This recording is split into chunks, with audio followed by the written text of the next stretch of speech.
We started a Jewish student group at one point, political group, kind of left. It was called the Progressive Jewish Student Union. We weren't a union, but I think we must have liked the connotation of that word.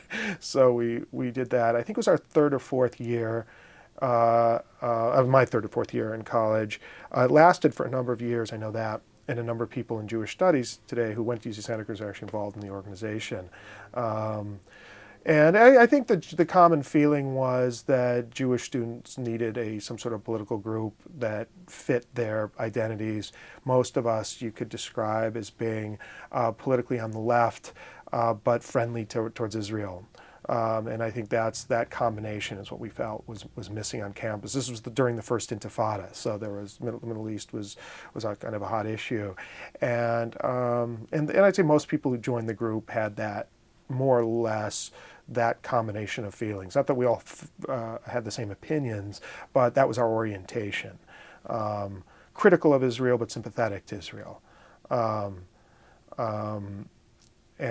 also having some strong some strong interest in Jewish identity. There were feminists, there were people who came from other political organizations on campus. Some maybe had been involved in the anti-apartheid movement, maybe some had been involved in the Jesse Jackson campaign, maybe some of us were involved in this Jewish student newspaper, whatever. There was sort of a hodgepodge, but we were friends and we had this, like I said, shared orientation.